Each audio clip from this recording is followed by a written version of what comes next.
How to spot a Brooksfield, you can immediately tell. Everything we do has a historical precedent somewhere. Historically, it's come from a function rather than looking good. So if you see a development of terrace houses that look like they're 100 to 200 years old, they're probably not, and they're probably ours. If you need some more evidence to figure out whether it's a Brooksfield or not, I suppose really just consulting all the finer detail, like do the shutters work? Does it have sash windows? Does it have chimneys? Does it have dormers? Has it got false windows? Does it have a fan light above the front door? Has it got brick arches?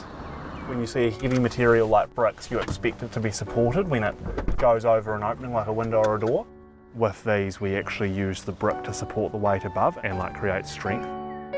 Yeah, those ones look cool. I love the drive under car parking, eh? These houses here are based on Georgian colonial homes in Hobart, Tasmania. So we get like the overall shape and design of the houses from those houses. But then even inside we come in and do all the skirtings and the architraves and the room sizes and door and window sizes and stuff to be the same as well. Just so that they like feel totally original.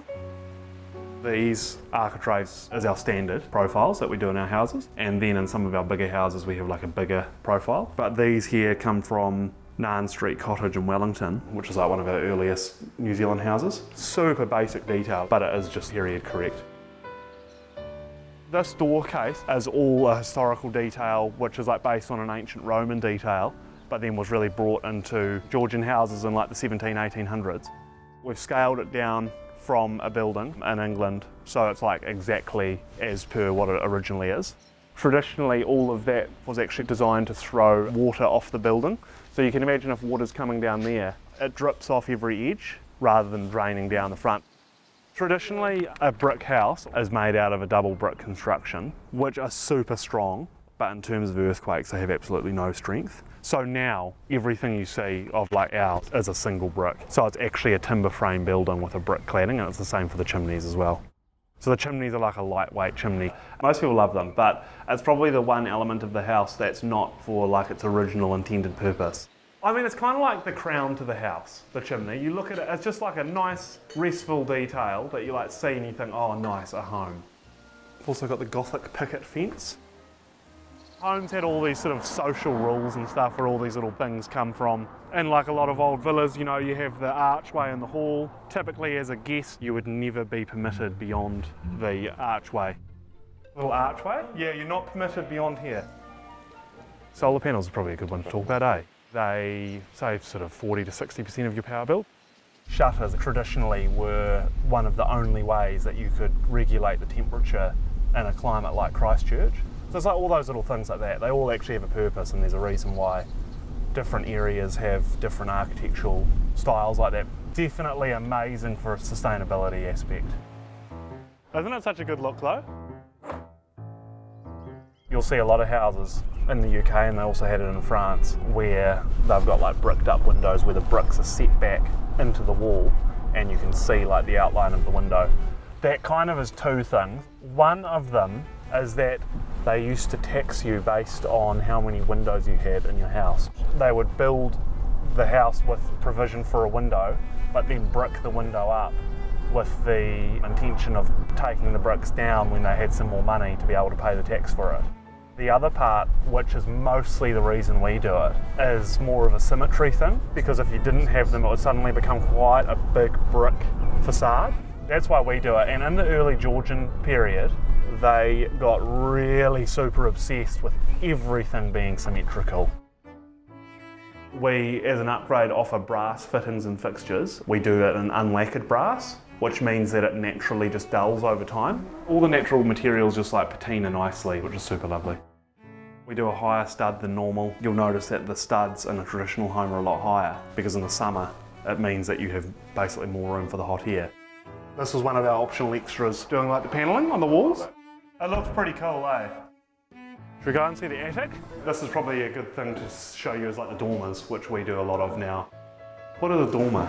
A little roof that pops out from the main roof.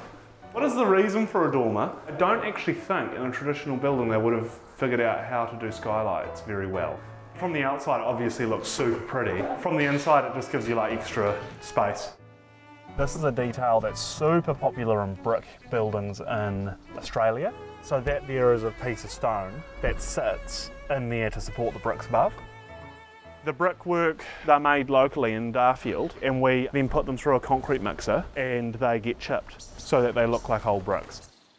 All of our houses as standard just have wool carpet, which is a New Zealand product, and also wool insulation, and the wool insulation comes from sheep in the Banks Peninsula.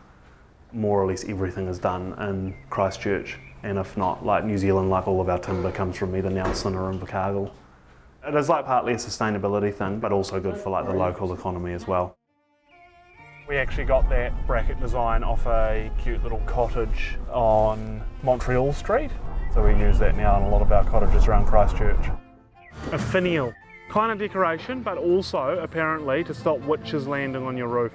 There was also like a big thing that they would try earth lightning so it wouldn't shock people. That's kind of the rumour that that's what they're for, but they're also just a bit of decoration as well.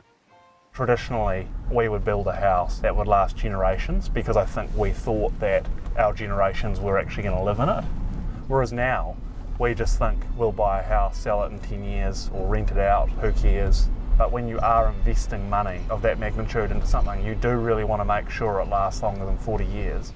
It basically comes down to things being built well, which kind of goes without saying, but also things are beautiful because then people actually want to take care of them. Really, each individual little element to the house is important for that. And that's basically what's happened to most building these days, is that every little detail and every little thing is stripped back to its bare necessity, and not in a nice modernist sense, just in a cheap, nasty sense. And they're doing the bare minimum of what they need to do. And I think a lot of the time people see things on houses and know that they're not quite right, but don't understand why. Also, does it have a brick? But yeah, I think you can definitely spot them once you start looking.